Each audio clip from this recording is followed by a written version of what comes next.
10th prelims previous question paper.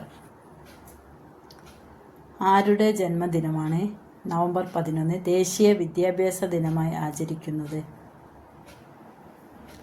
Maulana Abdul Kalam. സംസ്ഥാന പുനഃസംഘടനാ കമ്മീഷന്റെ ഭാഗമല്ലാത്തത് ആര്?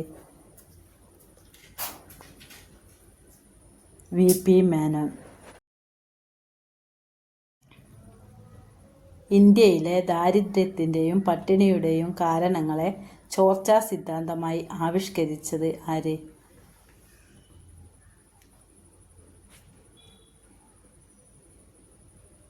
ദാദാഭായ് നവറോജി. കപ്പലോട്ടിയ തമിഴൻ എന്ന പേരിൽ അറിയപ്പെടുന്നത് ആര്?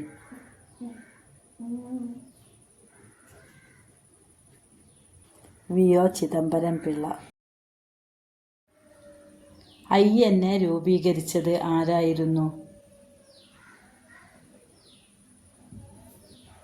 Rash Bihari boss. ഇന്ത്യൻ വർത്തമാന പത്രങ്ങളെ നിയന്ത്രിക്കാൻ വേണ്ടി പ്രാദേശിക ഭാഷാ പത്രനിയമം നടപ്പിലാക്കിയത് ആര്? ലിട്ടൻ പ്രഭു. വിധവകൾക്ക് വിദ്യാഭ്യാസം നൽകുന്നതിനായി പണ്ഡിത രമാബായി ബോംബെയിൽ സ്ഥാപിച്ച സ്ഥാപനം ഏതായിരുന്നു? ശാരദാ സദൻ. ഇന്ത്യയുടെ അഭിമാന സ്ഥാപനമായ ISRO രൂപീകൃതമായ വർഷം? 1969. ഇന്ത്യൻ ഭരണഘടനാ നിർമ്മാണ സഭയുടെ അധ്യക്ഷൻ ആരായിരുന്നു? ഡോക്ടർ രാജേന്ദ്ര പ്രസാദ്. ദേശീയ ചിഹ്നത്തിൽ രേഖപ്പെടുത്തിയിരിക്കുന്ന വാക്യം? സത്യമേവ ജയതേ.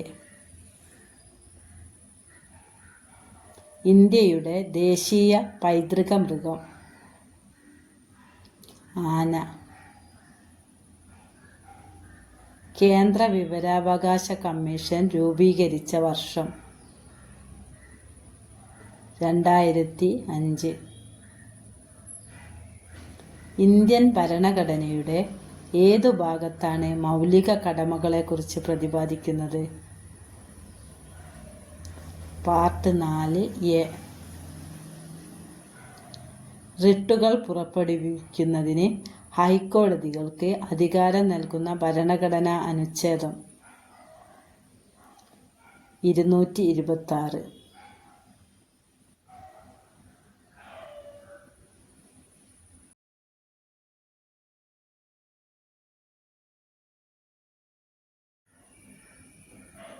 സ്വത്തവകാശം മൗലികാവകാശങ്ങളുടെ പട്ടികയിൽ നിന്നും നീക്കം ചെയ്ത ഭരണഘടനാ ഭേദഗതി? 44. മൗലിക കടമകൾ ഇന്ത്യൻ ഭരണഘടനയിൽ ഉൾപ്പെടുത്തിയ ഭരണഘടനാ ഭേദഗതി?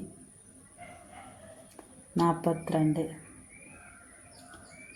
ദേശീയ മനുഷ്യാവകാശ കമ്മീഷന്റെ പ്രഥമ ചെയർമാൻ? രംഗനാഥ മിശ്ര. ദേശീയ പതാകയുടെ രൂപകൽപ്പന ഭരണഘടനാ നിർമ്മാണ സഭ അംഗീകരിച്ചത്? 1947 ജൂലൈ 22. വന്ദേ മാതരം ചിട്ടപ്പെടുത്തിയിരിക്കുന്നത്? ബംഗാളി ഭാഷയിൽ. കരിമ്പ് കൃഷിയുമായി ബന്ധമില്ലാത്ത പ്രസ്താവന ഏത്? കരിമ്പ് ഉൽപാദനത്തിൽ ഇന്ത്യക്ക് 1ാം സ്ഥാനമാണുള്ളത്. യൂണിവേഴ്സൽ ഫൈബർ എന്നറിയപ്പെടുന്നത്?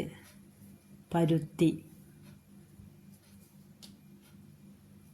ഇന്ത്യയുടെ ഭക്ഷ്യക്കലവറ എന്നറിയപ്പെടുന്നത്?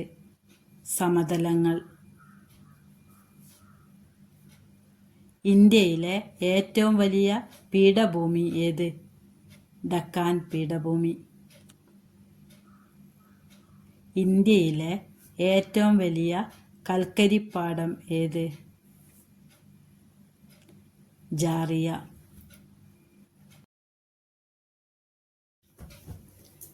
താഴെ കൊടുത്തിട്ടുള്ളവയിൽ നിന്നും പുനഃസ്ഥാപന ശേഷിയുള്ളതും ചെലവ് കുറഞ്ഞതും പരിസ്ഥിതി പ്രശ്നങ്ങൾ ഉണ്ടാക്കാത്തതുമായ ഊർജ സ്രോതസ്സുകൾ കണ്ടെത്തുക. Option C.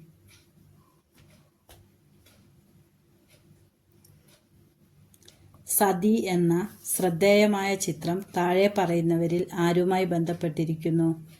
രാജ രവിവർമ്മ. തിരുവിതാംകൂർ മുസ്ലിം മഹാജനസഭ സ്ഥാപിച്ച സാമൂഹ്യ പരിഷ്കർത്താവ്? വക്കം അബ്ദുൽ ഖാദർ മൗലവി. മലയാളത്തിലെ ആദ്യത്തെ വ്യാകരണ ഗ്രന്ഥം തയ്യാറാക്കിയത് ആര്? Doctor Angelos Francis.